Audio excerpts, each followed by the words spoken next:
Welcome to another episode of the Waffle Shop Podcast. Today I'm joined by someone who has been on quite the journey, and I'm so excited that he's in the studio with me today to talk about it all. Matreya, welcome to the Waffle Shop Podcast. Thank you so much for having me. Yes. More than welcome. It's been one of those moments, like I said, before we hit the record button, about when someone goes through a bit of a journey, whether it was like good, bad, the ugly, whatever you want to label it as, and comes through the other side and like wants the world to be a little bit of a better place. Like I've got so much respect for. So I'm very excited to dive into your journey today, and hear from the man himself about how he has got to where he is today. Oh, thank you for being interested in it. I really appreciate it. I'm just nosy. Yeah. This is someone to talk to on a Monday, so I appreciate it. Yeah, I just grabbed a coffee and thought I'd pop in. So Exactly, that's what we like. That's what we like. But for anyone who is like watching, listening, they may be familiar with you as Mason Noise, as a few years ago, X Factor, all of that. Whereas you're now, I feel, I guess from like seeing you like on social media, and even like the feel I get from you now, like you're the most comfortable and confident like you've ever been. Is that safe to say? it's weird because you might sense that energy off of me, but actually, I'm extremely nervous when doing things in the public arena. Yeah. And sometimes I look at videos of myself on the X Factor, and I think, Jesus, I wish I had his confidence still. Yeah. But I think it was, somewhat out of ignorance, and ego and protecting myself that I had that huge level of perceived confidence anyway. And I think through the journey that I've been on, that had to break down, and I had to find my confidence from a different place, let's say. Yeah. And that's a journey that I'm still working on, Yeah. I think it's also a very human journey though, isn't it? I think everyone goes through, I mean, not necessarily to the level that you did, you're on one of the biggest platforms, probably globally. Yeah. But I think everyone goes through that journey of like trying to find themselves, like maybe acting out of character and just kind of like rebelling in a weird way. Like I think it's part of growing up.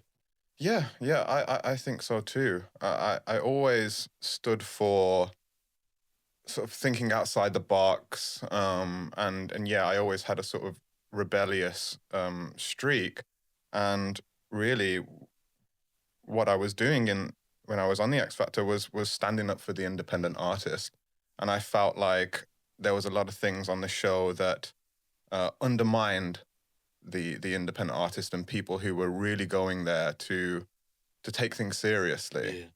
Yeah. And there was a lot of misconceptions around what happened and why it happened and the whole mic drop thing and all of that. But you're totally right in a sense that I think that people go on a journey and they have a sort of extremely strong ego when you're a teenager, and you think you know everything, and that acts as a brilliant protection mechanism against the world at that point.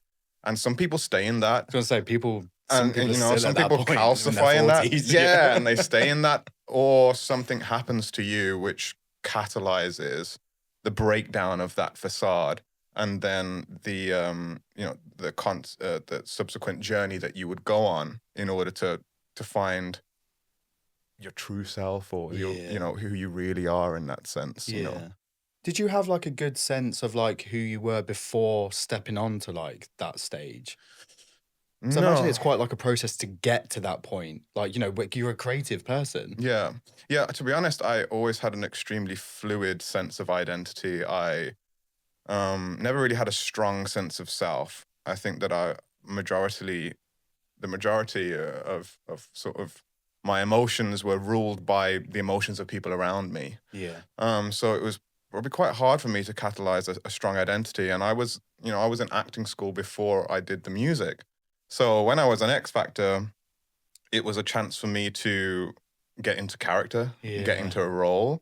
And I knew that they wanted me to fill that spot within that bad boy archetype. Yeah. So I thought, okay, cool, let's go with it. Well, Which in that situation, like you would, like it's kind of like it's an unreal opportunity to be in. And if you're kind of like essentially being kind of like promised the gold at the end of it, like at the end of the rainbow, like you are gonna act up, you are gonna do what it takes to kind of get to that point. Like, and you've seen it like across not even just the X Factor, like multiple reality TV shows, how they kind of really set these people up to fall. Yes. Well, when I look back now, you don't have the media training or anything like that, and the producers are sort of goading you to say certain things, Yeah. and you're like, yeah, sure, I'll say that, and then you watch the edit back and it's chopped up, and you're like, God damn, I sound like an asshole. I didn't say that. Oh yeah, I didn't do it like that. I mean, Christ, God. But at the same time, I knew that I was sort of playing a role, and I come from quite a rough area in Birmingham, and I did have to put on that bravado for a lot of my life in order just to stay safe, to be honest with you. Yeah, it's a survival mode thing. But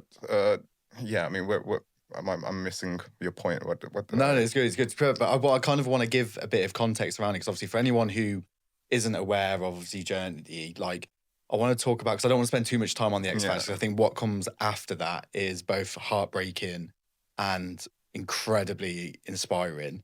But for context, obviously, you stood up for the independent. You kind of like you stood your ground.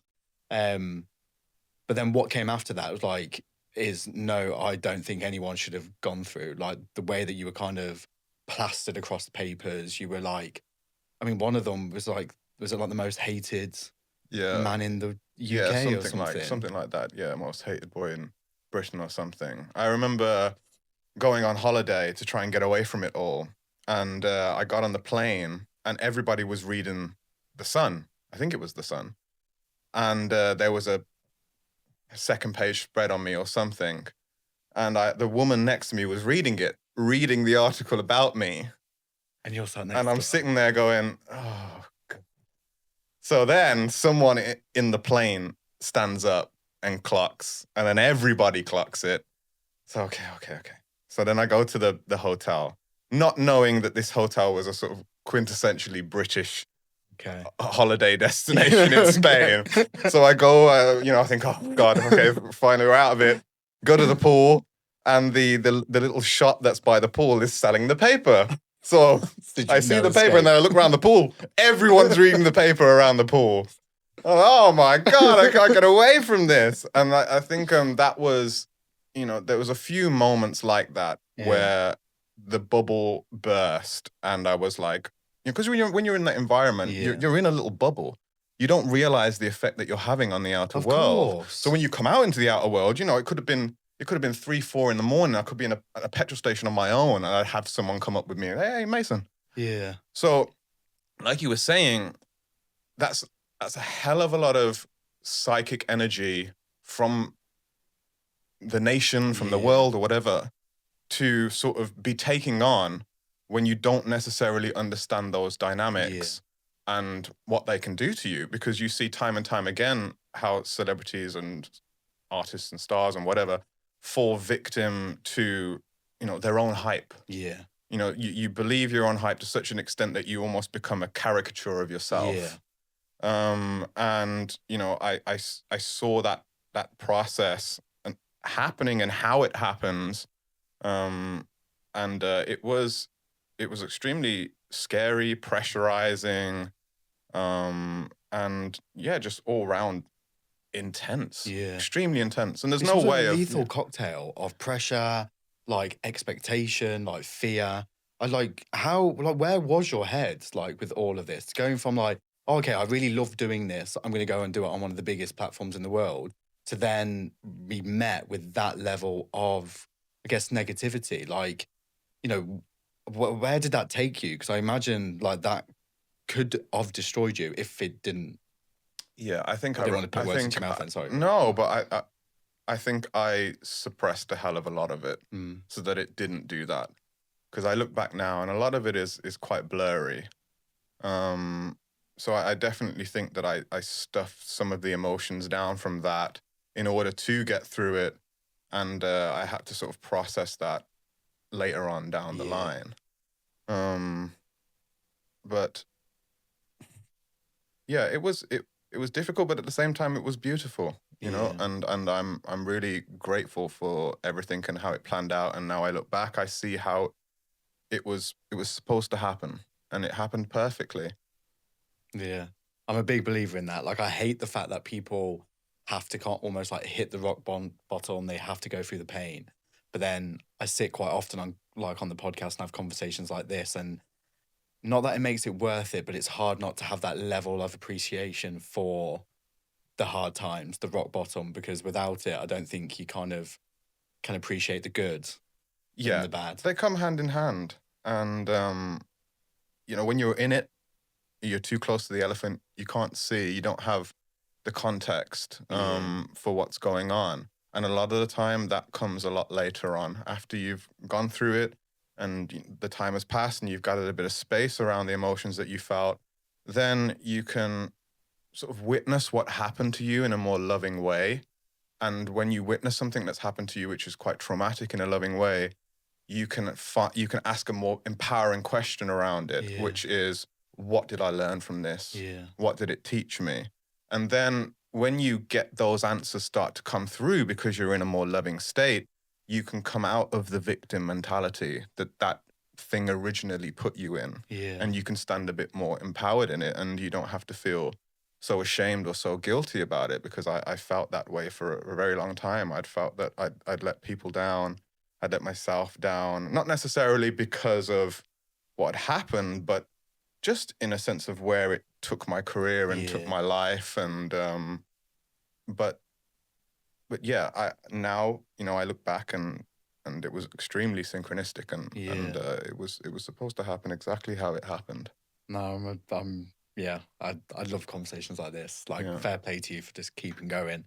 Talk to me about the tools then, because obviously we talk a lot about coping mechanisms on the show. Music is my biggest one, which we'll kind of get to, because I'm very interested to see what's like on your playlist and stuff like that. Oh, But we also talk a lot about the tools, the coping mechanisms, and whether that's journaling, yoga, like whatever it is.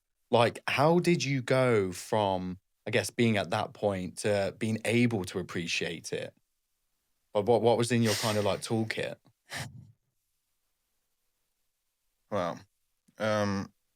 It was a long exploration, but I think the crux of it, because I was in so much pain emotionally, and also physically, I went through some things. I just wanted to get to the root of everything. Mm. You know, it was very much cut it out from the root, and try and find something that just deracinated the whole thing, which brought me to a method called self-inquiry.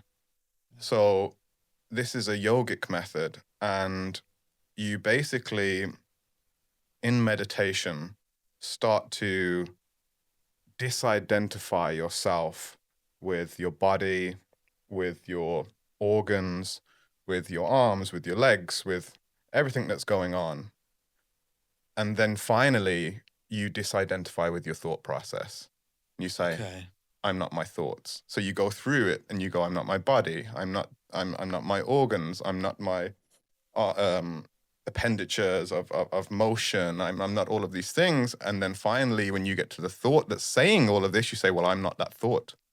So it's a sort of checkmate for the mind, because then you drop Yeah. back into a place of stillness and awareness, which is unspeakable.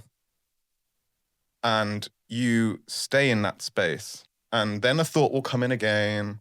But what I'm trying to say is that from using that method, it allowed me to start to identify with the space that was watching the melodrama of Mason, rather than identifying with the character and the persona of Yeah. Mason. So it was a fundamental cutting out of who I thought I was as a person, and I started to identify instead with this sort of spacious awareness. And as I did that, and that became more of my experience, I could really plainly see that Mason and his collection of thoughts, his past, his future, his hopes, his dreams, everything that he'd been taught in his life, his conditioning, was all just this amalgamation of energy that was able to be perceived. So what's perceiving it? And that was fascinating to me. That there was this empty space that could perceive this character, because that means then very clearly that, whilst this movement is happening, this movement of energy is happening, there is something which is stable, which is able to perceive that movement. So what was that? And that was then the start of that journey in discovering what you could call conscious awareness or whatever you want to call it. It's an incredibly powerful position to be in. Incredibly powerful. It's the most powerful position to be in if you can handle the paradox. Yeah. The paradox of it. Okay. What's your relationship like now with Mason? Because obviously you've been on quite the journey with it, and obviously now you're stepping into like Matreya. Yeah. How are you with Mason now? I admire him for his courage, to be honest. I look back and I watch certain videos and I think, God, I'd be terrified to do that now. I watched, I saw the interview that I did. I think my dad was watching it. I saw the interview that I did with Piers Morgan. I was thinking, Jesus, if I did that now, I don't know if I'd be as confident and as comfortable as I was then. So I really admire him and admire what he did. And like I said, for a long time I was disappointed in myself, but people will still remember what happened. Yeah. All these years on. So I feel like I paid forward a legacy for myself in that degree. Obviously, it's legacy. I mean that in a little way, but it was still something to be remembered for. Yeah.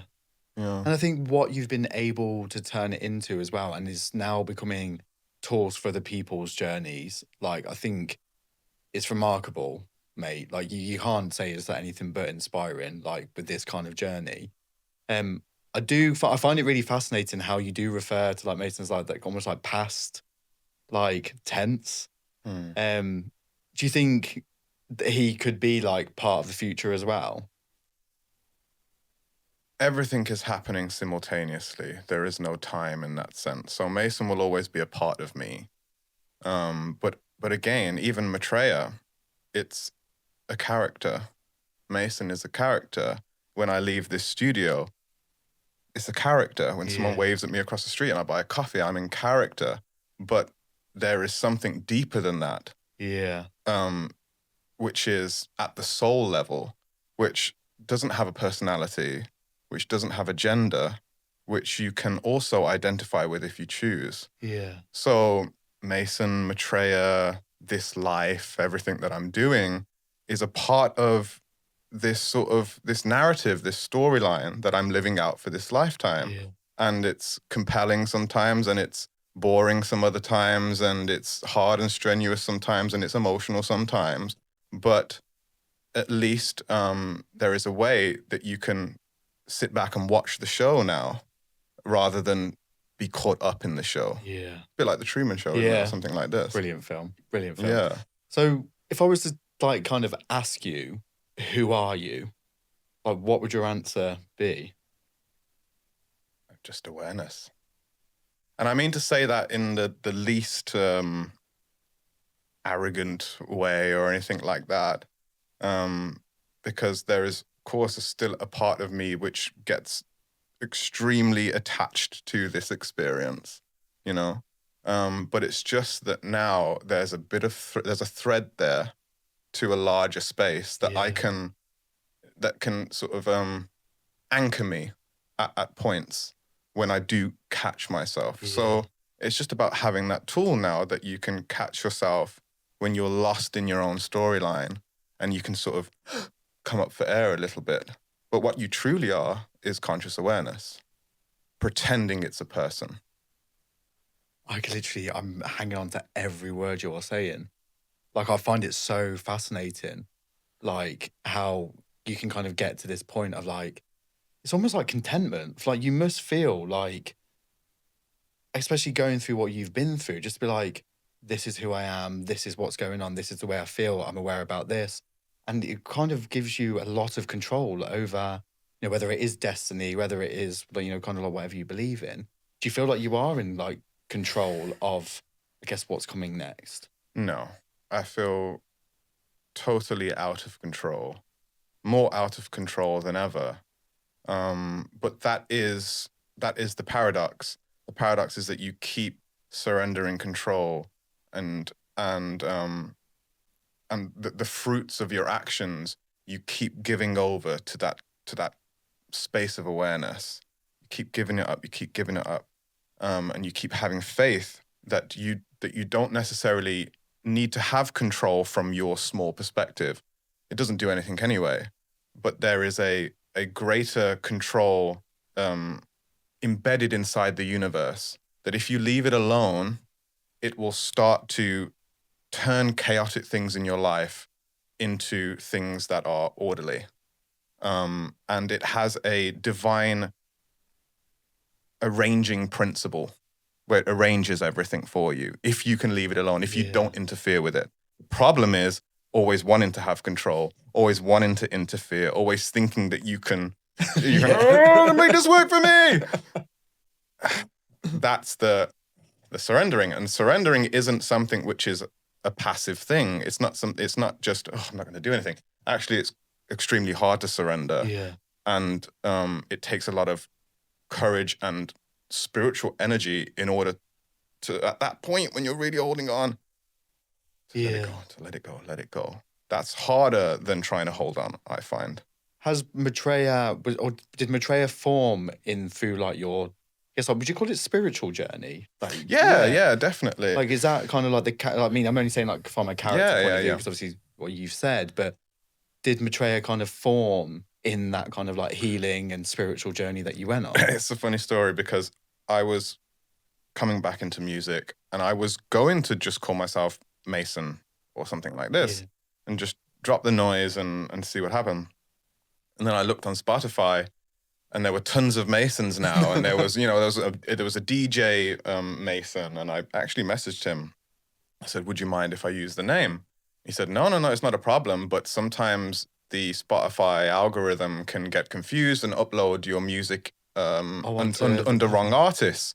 So I thought, oh God, I can't be bothered with that. So I was like, well, maybe I'll come up with a new name.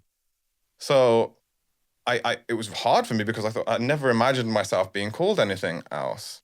And within certain tribal traditions, it's a rite of passage for teenagers, boys, young men, and women as well, to go off with the men in the group, or the women to go off with the women in the group, and form a new identity for themselves that is separate from the name that their parents gave them. So it's an empowerment exercise, if anything, because I'm getting to call me now. It's not that my parents called it me or whatever. Sometimes this name is given to you by the guru or your master or your mentor or something, or you can come up with it yourself. So I thought, well, I'll go on this vision quest then. And I've been sort of steeped in Indian and Pakistani culture from very early on because I'm from Handsworth in Birmingham. So I've never been religious, but after certain things happened to me, I went down that path and was looking at all sorts of things. And Hinduism became something which was really close to my heart. And within Hinduism, you have something called Ishtadev, which it's the god that you are allocated in order to pray to. It's sort of like your lineage. Yeah. And this was my particular one was a god called Dattatreya. And when I read about his story, I just found these striking similarities between my life and the life of Dattatreya. I found these very weird synchronistic things. One being that he awakened himself in graveyards. And I have lived next to a graveyard my entire life. Wow. And then I found out that he was part of a sect of yogis called the Aghoris. And what's particular about this sect of yoga is that they work on the basis of public humiliation. So they will try and kill their egos off. So you'll have people like lawyers and doctors and these types of things. They will go into this sect and they will sometimes cover themselves in feces and walk through the streets. They will have to do things that will completely destroy their name in order to detach from their sense of self. So I thought that was quite ironic, and I laughed when I found that link between public humiliation and that as a sort of ritual, because I felt like, man, I went through that. So, then I saw, so coming back to that, I mixed Mason and Matreya, which the root of a few different things, but one of them that I liked was container of light or container of glory. And I put the two names together, and there it was. And I felt this huge level of energy come back to me. And it also felt like there was something ancestral about it. It felt like also a level of protection as well that came from that, and a level of peace. And that was a spiritual journey for me to go on to find that name, which when I look back now, I can see that. But at the time it was sort of forced, but it was completely meant to be also. I love the fact that, again, not the fact that you went through what you went through, but the fact that you kind of owned it and was like, I'm going to heal myself and go on that journey. But that, like, the similarities, like, that's not coincidence. I think you were, like you said at the start, like, supposed to go on that journey. Because that's it's not coincidence, that stuff. I think we all have these types of coincidences and synchronicities in our lives, but we either pass it off as an anomaly, or we don't believe it. We think, I was out of my mind that night, or something like this. But I really do believe that this universe is constantly trying to talk to you through the symbolism of your life, and it is so literal sometimes that it's dumbfounding sometimes, because you can ask a question and you can very much get an answer immediately if you're open to it, just through symbolism. And when you really sit on it, then it becomes almost too profound for your mind to even grasp, No, completely. It's the same, like, in my opinion, as therapy. I think everyone has the answers already locked away somewhere when they go to therapy. And then slowly but surely, the answers start to reveal themselves. That person's there just to kind of facilitate that. Yeah, like, as 110%. Yeah, I agree. But yeah, it's I find it remarkable, absolutely remarkable, that people can kind of, I guess, trust their gut. And I think there needs to be more of it with this kind of stuff. And I love the fact in this day and age where, it's not necessarily, like, especially when it comes to, like, the mental health side, I'm not going to go into, like, the kind of, like, the facts and the figures of it all, but we all know how important it is in this day and age to be talking about it. And more people aren't leaning on the traditional kind of, or the I guess the methods of healing that are kind of forced upon us, apart, like, like medication or that kind of stuff. And I love having conversations like this, because it just proves that with a little bit of kind of self-belief, self-discovery, and, like, in fact, no, the reason why I was saying that, sorry, I love the fact that you said, like, you got to the root of it. Yeah. And I think a lot of people in this day and age, they kind of just mask it, and they kind of just like, it's the quick fix of it. Yeah. And I love the fact that you went directly to the root with all of this and kind of ripped it up. Yeah, I think the problem is that we're trying to replace the personality structure with another more robust personality structure. But the problem itself is that you think you're a personality. So that's the irony of it, is that you have a problem with yourself, and that thing that has the issue is trying to fix itself. Now that doesn't work because it's already broken. So what you have to do is sort of see it as a whole, and when you're in that state of awareness, you're bringing it back into yourself, and it's dissolving. But to bring it back into yourself, you have to take responsibility for it.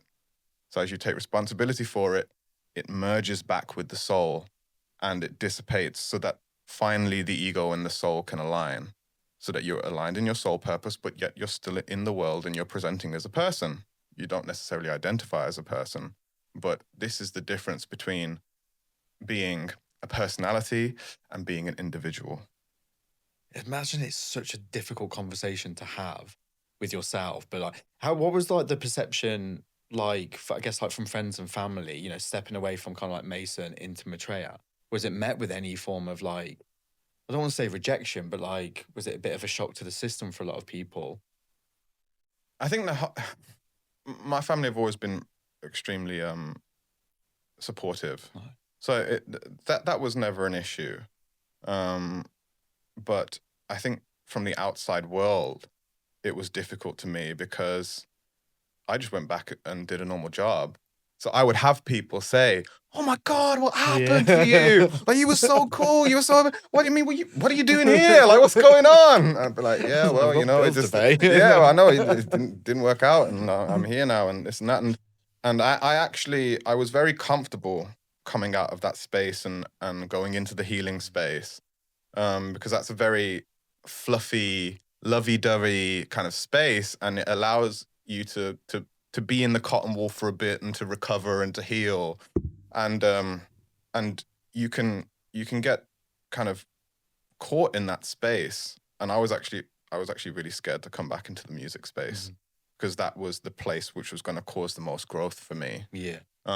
Whereas it's easy to get stuck in a spiritual space and sort of become half baked and and just live the rest of your life being very comfortable with yourself and not having to challenge your ego in any sense. But music was where I could feel that all that challenge was happening, and that's why I would self-sabotage and sort of push it away.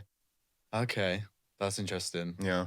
I think as well, like with that kind of stuff, it's always, I'm a big believer in the thing that we either don't want to do or we self-sabotage is actually the thing that we need to be doing.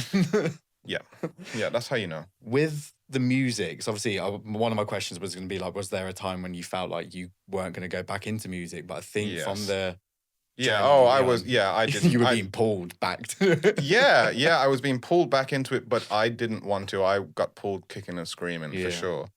And I'm still in a place now where I'm trying to feel more comfortable with that, because you wear your heart on your sleeve, and in order to make a living, you have to put that out there, and allow it to be subject to all types of criticism for something which is extremely deep inside of you that you personally identify with.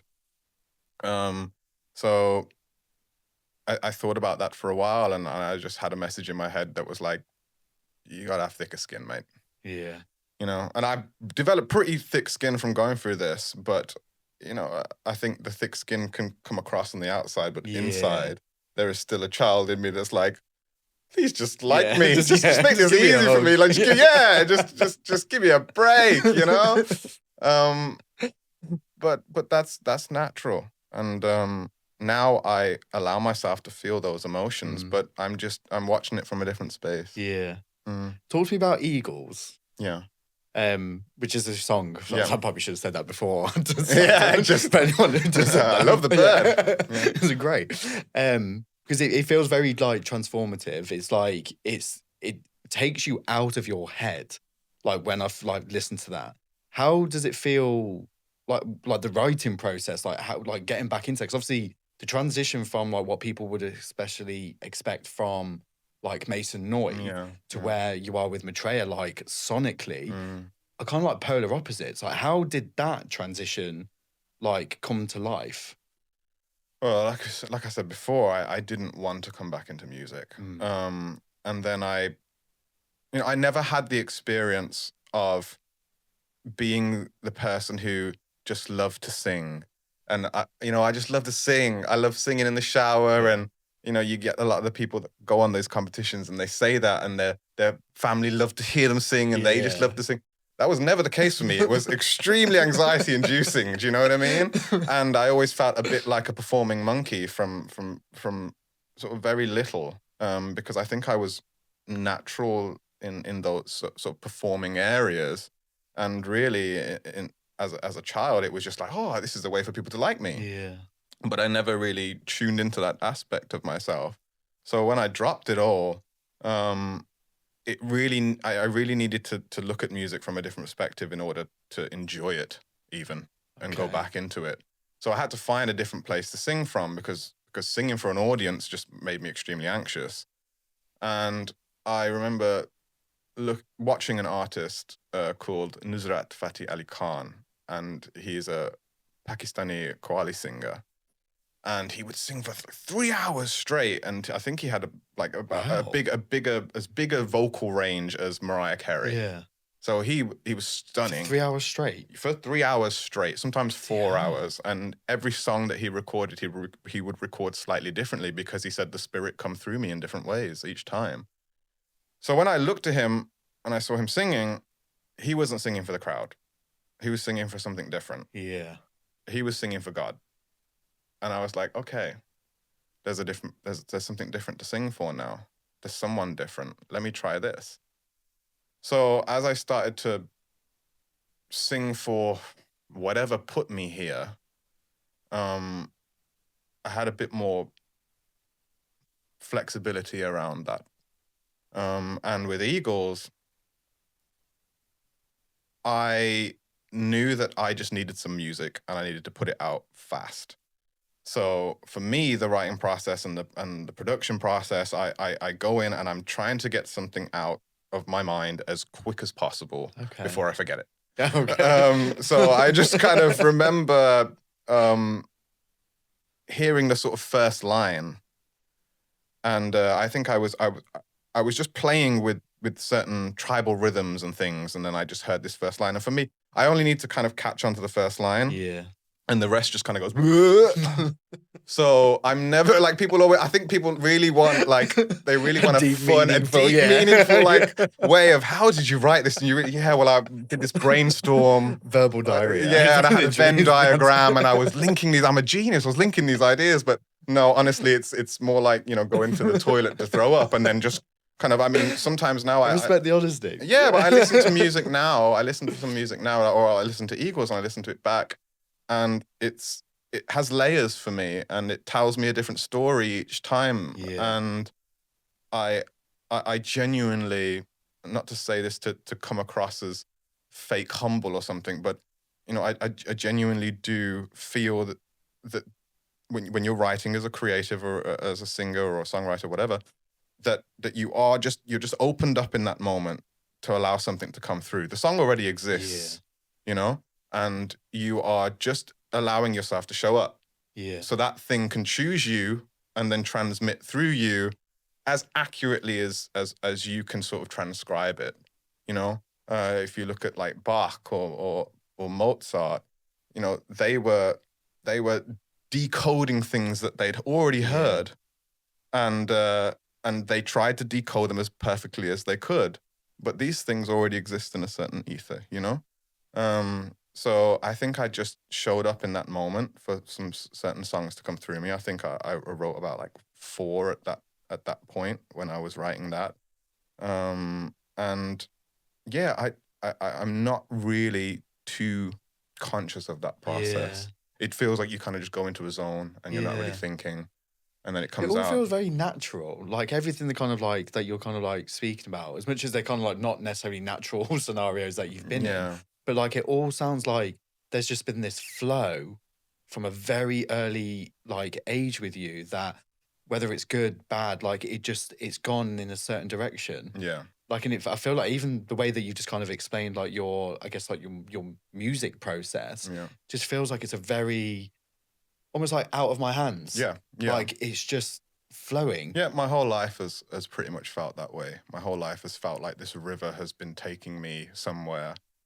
And I've been very much a passenger of that.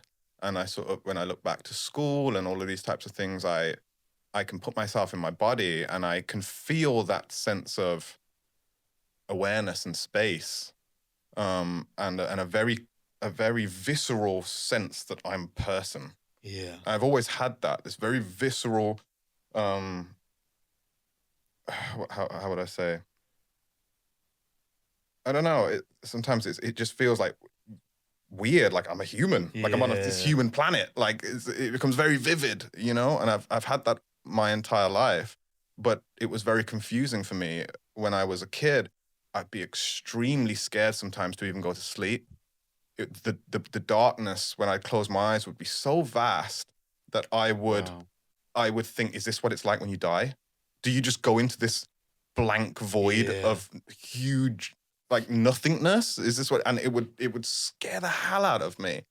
And then now, because I have a bit of context around it, you know, maybe I've spoke to a few people and they've had similar experiences.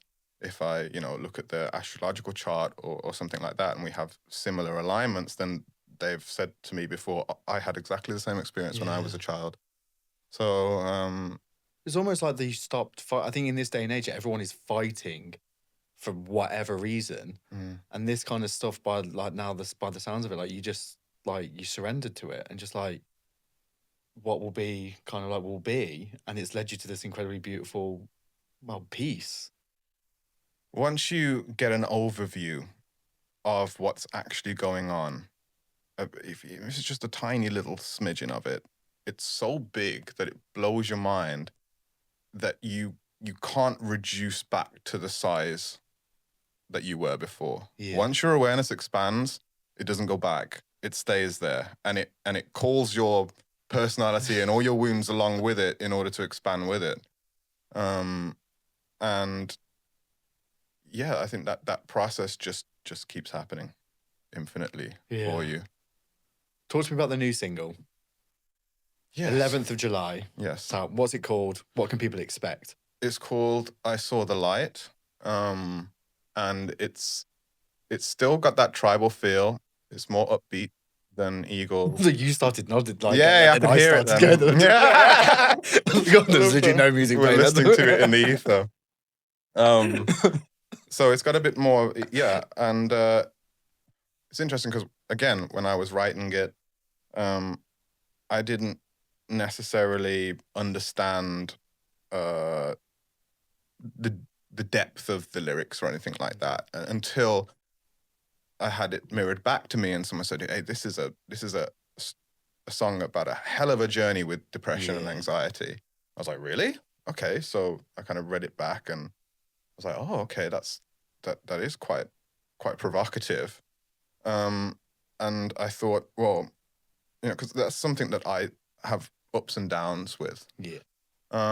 So it kind of made me dig a little deeper into that process within myself and what actually happened and what was actually going on at that time. And then we come up with this idea called From Darkness to Light, where we would interview some healers and some thought leaders on this problem of mental health and problem with anxiety and depression that we have in the West.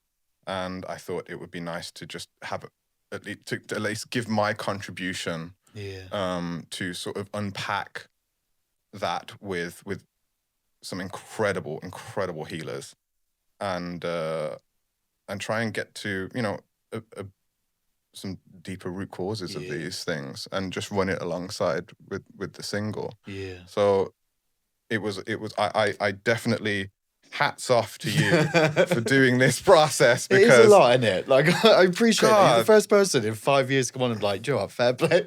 Being a podcaster is a hell. I mean, it's a hell of a thing to try and keep the guardrails on a conversation when you have a time limit.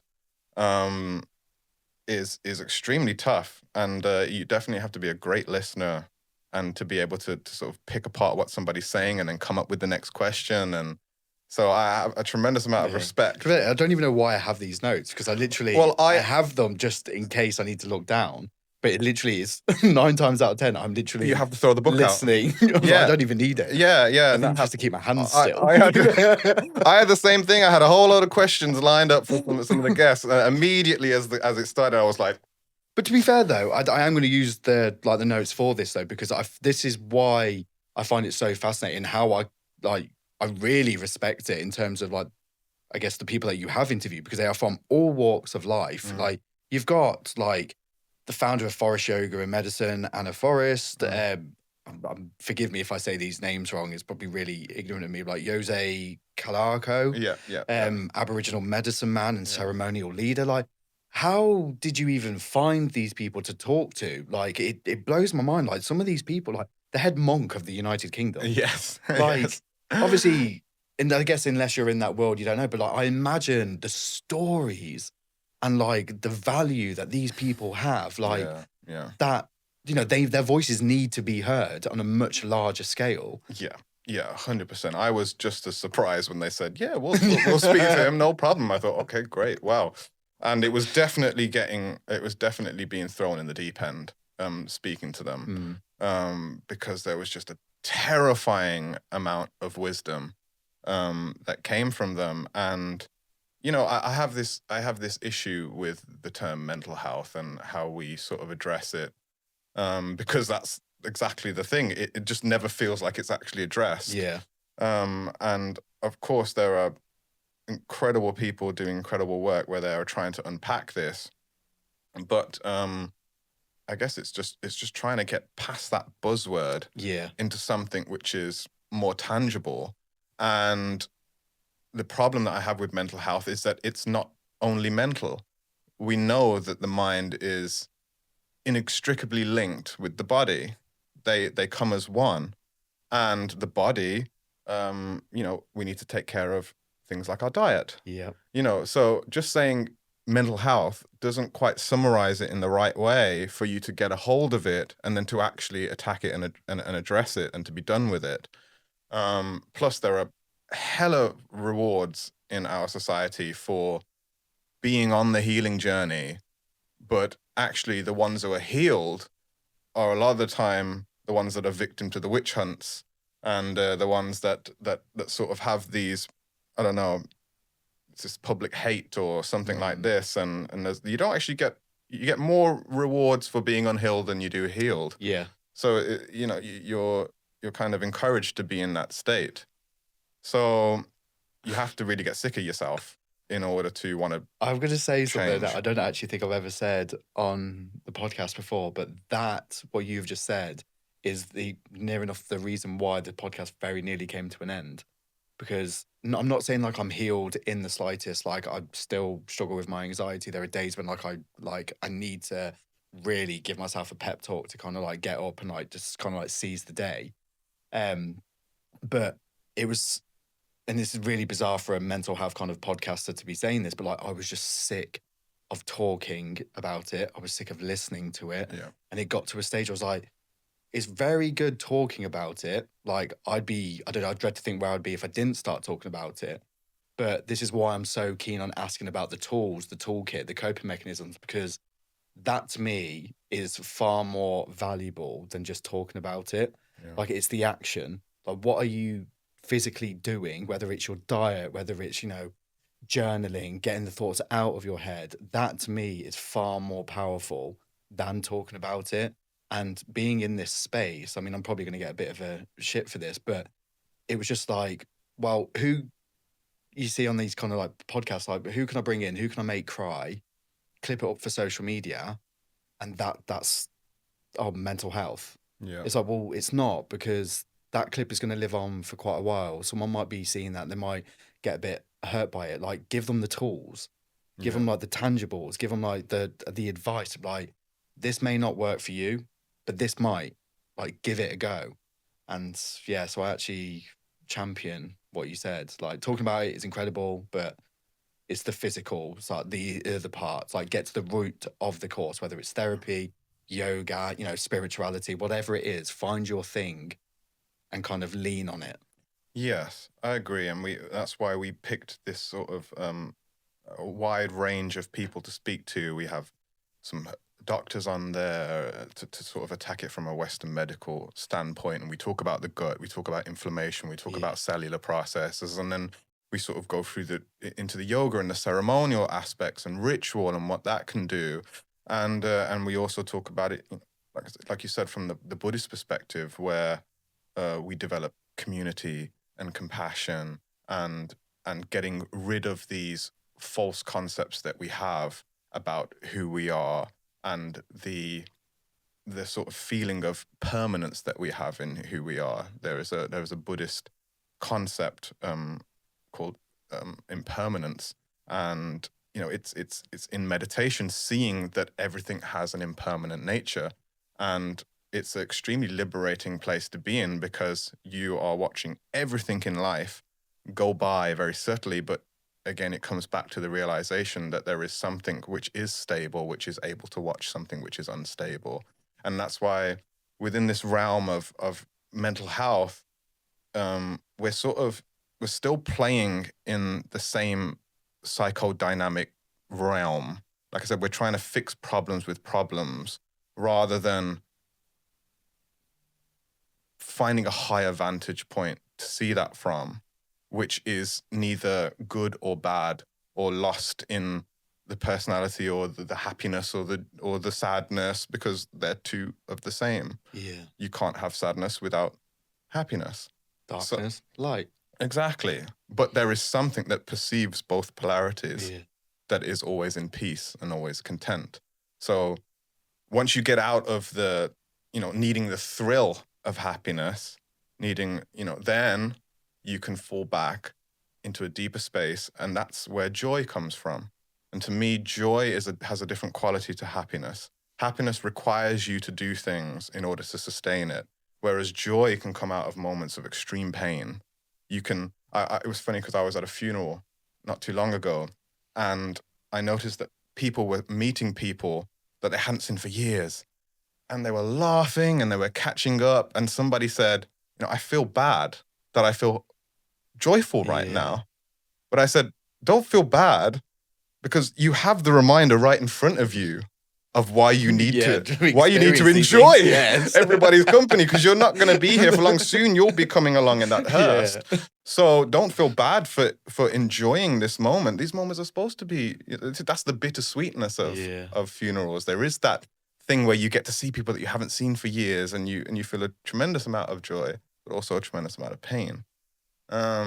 So I would like to talk more about the space that watches that happen, rather than trying to use happiness to trump sadness. Yeah, I could literally sit and talk to you about this kind of stuff all day. I find it so fascinating. What's next? Like, you've got the music, you've got the conversational pieces coming out. Like what's next? I suppose you're just obviously letting it flow a bit. What's next? I have a lot of music to release, and each one has this different world and this different package, and I love changing and shifting my character as I do these different records, and dressing up differently and having different styles. I love all of that. So it definitely won't be a journey in which you can say that's what he's like as an artist, because actually, I always wanted to be someone who was extremely consistent in that way. I wanted to have a consistent image. I wanted to have consistent music in that way, but I just don't make music in that way. I love switching and shape shifting. So there's a few exciting things coming up in terms of music and some collaborations and things like that. And like you said, though, I am just allowing this process to happen and seeing where it takes me. And the main thing about this now is to just create a sense of community. Like, even us speaking like this in this way brings so much joy to me, because it feels like we get to sit in the presence of truth, because we're both aiming towards that as a ideal, essentially, within ourselves and within the conversation. That's the solution point that we're sort of heading to. So even just doing this is if my whole journey had to come to this point where we were having this conversation, then that's exactly what's supposed to happen. I respect that. That actually really made me smile because it's literally it was how this started. Yeah. Like it was from that like pain to purpose. Like went through something horrific. If I didn't start talking about it, I don't know where I'd be. And it has led me to conversations like this where not only have I learned so much about other people, other people's beliefs, other people's journeys, it's taught me so much about myself and got me to be the best version of myself. At this moment in time, I know there's better versions to come because I'm going to continue to have conversations like this. I'm going to continue to build the community, be part of a community that is way bigger than me. So it means a lot that you've said that and you took the time to come over. I have got one final question though, because you just mentioned the looks, and I did want to see because obviously some of the music videos that you've created like are so cinematically like striking. So if that's what like it's like now, and you're continuing on that journey, I'm genuinely really excited to see what is next. And I think the whole kind of the personas, the characters, whatever you kind of like want to call them, like it is exciting, especially as an artist, that you're not just pigeonholed. Like you see it like with people who have like kind of like I guess discovered and kind of what's the word I'm trying to say? Reinvent. Reinvent. I don't know Yeah. where. It's going to rejuvenate. That's not even Well, skincare. no, well, that also But needs yeah, to happen. And it keeps it exciting. Like we're supposed to change, and I think a lot of people go through their life fearing change, and it kind of completely restricts their quality of life. Yeah, I haven't had that. I've sort of had to go back to the blueprint in my life so many times and start over that it has become something which is almost my style. rather than it being something where it's like, I've failed, back to the drawing board. It's sort of like, well, all right, there's that entity dies and something is reborn. This entity dies and this something is reborn. And it's a constant flow. And like what you said, that that there will be continuous better versions of you that arise, but you don't want to be caught in trying to be a better person all the time. Yeah. You want to be able to enjoy yourself. And I guess going back into this now, what's important for me is trying to express that through the music, and also having these conversations, which I'm extremely grateful for, where we get to explore that deeper place. Because when we talk about that deeper place, look at us, the smiles go up on our faces. You can sense inside of yourself that you're encountering something which is true for you. And like you said, it's already there. You already know it. I'm not telling you anything that you don't know. You know all of this. And it's beautiful that we can do this. And yeah, with the visuals and stuff like that, I've always, when I've heard a song or I'm making a song, I've always seen something happening to it, and it comes as a package. The visual aspect, the colors, everything comes in one sort of download, which is why I guess I'm not necessarily totally musically trained. Like I can play a bit enough to produce what I need to in order to get the ideas down and write what I need to and this and that. But because I'm getting this kind of whole thing come to me, it's just then after that point trying to get the pieces together in order to create what I've seen. But it's just fun. It's like the Eagles. I got to dress up as a ancient Viking something or other. That was a struggler. You know, it was a struggler. And to be fair, for anyone listening to this, I will link everything in the show notes. But yeah, it was a. What inspired that? Where did that come from? I mean, I used to play Assassin's Creed a lot as a kid, and I loved that whole thing. And that felt like I have no idea where it came from, but afterwards, when I was watching it back, I was like, this is fun. This is interesting, because I decided to wear armor to come back. And I didn't realize, but I was like, this is interesting, because this is me, basically projecting a stronger sense of self through wearing armor, through wearing the ceremonial gear. It was like going to war.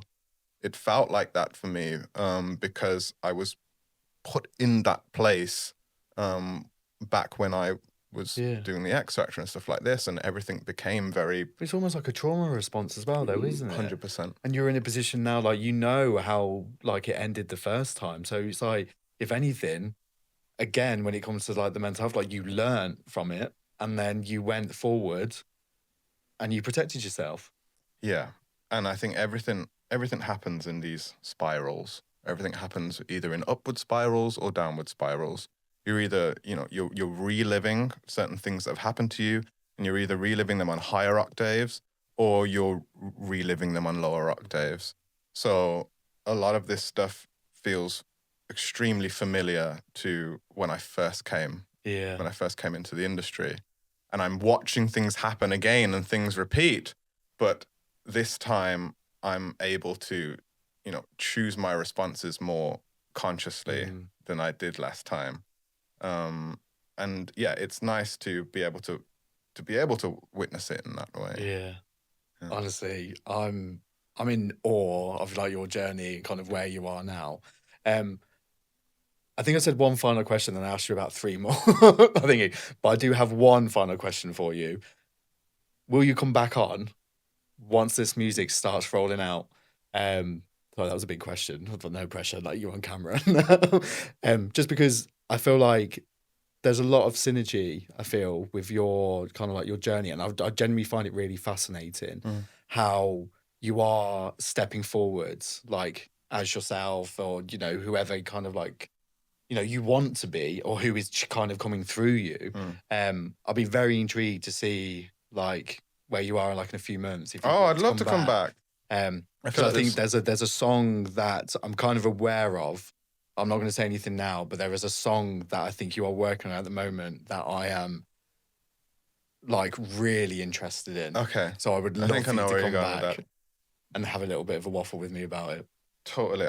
Yeah, I would love to come back at some point. Yes, I've really, really enjoyed this conversation, and thank you for making me feel so comfortable, and even wanting to talk to me and helping me share whatever this story is.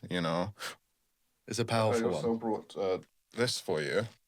Oh wow! So this is blue calcite, which is a crystal for linking your speech with your higher self, and then there is some tiger's eye in there, which is amazing for grounding and sort of soul empowerment. And there is a bit of sage in there. I've cleansed them already, but the sage can help cleanse them. And you can roll them around in your hands and feel about when you're either speaking with people or massively whatever. Appreciate that. Oh, no worries. Massively appreciate that.